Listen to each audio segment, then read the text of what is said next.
Aceh merupakan contoh daripada provinsi-provinsi yang lain. Dan bukankah ulama-ulama yang pertama sekali menanamkan nilai ajaran Islam? Di antara para ulama-ulama yang membawa Islam, di antaranya ada ulama yang berada di Serambi Mekah. Syariat Islam diterapkan, Muslim di dalamnya. Tapi kenapa ini harus terjadi? Saudara-saudara, ada beberapa hal yang harus kita jadikan sebagai pelajaran di dalam peristiwa ini. Yang pertama, jikalau Aceh sekarang sampai terjadi hal semacam ini semata-mata oleh karena Allah begitu amat sangat menyayangi hambanya yang beriman.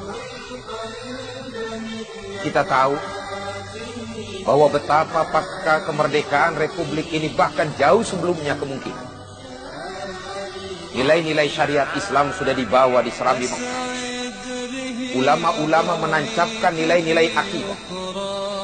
Ajaran-ajaran agama Allah disebarluaskan di sana. Bahkan sejarah tidak pernah dan tidak mungkin akan terhapus di Republik yang kita cintai ini. Sejarah tinta emas yang telah tertulis pasca kemerdekaan Republik Indonesia, bahwa rakyat Aceh lah yang pertama sekali menyumbangkan pesawat terbangnya untuk Republik ini. Seluruh rakyat Aceh berbondong-bondong. Mereka mengumpulkan untuk membeli pesawat ini. Ada yang mengeluarkan gelang emasnya, ada yang mengeluarkan merelakan kalungnya, ada yang merelakan cincinnya. Bahkan harta benda dikumpulkan untuk keutuhan Republik yang kita cintai ini, untuk keutuhan bangsa dan negara yang kita cintai ini, untuk agar syariat Islam tertanam di Republik ini. Rakyat Aceh dengan ikhlas, dengan ridho, mereka menyerahkan itu semua.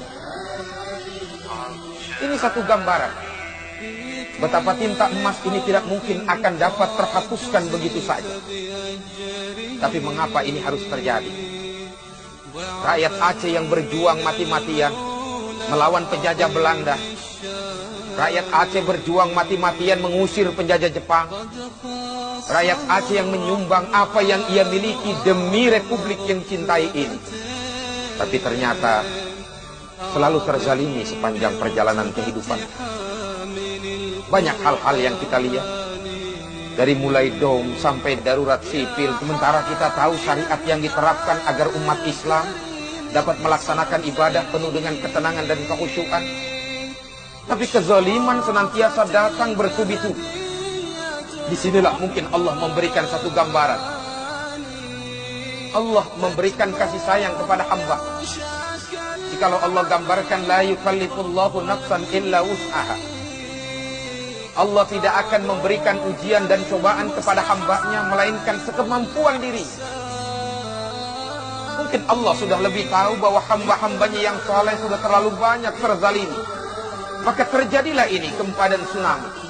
Hamba-hamba Allah yang saleh, seolah-olah Allah berkata, wahai hamba-hambaku yang saleh, kau ibadah kepadaku, kau sujud kepadaku, kau beriman kepadaku, kau tidak melakukan perbuatan nista dan dosa.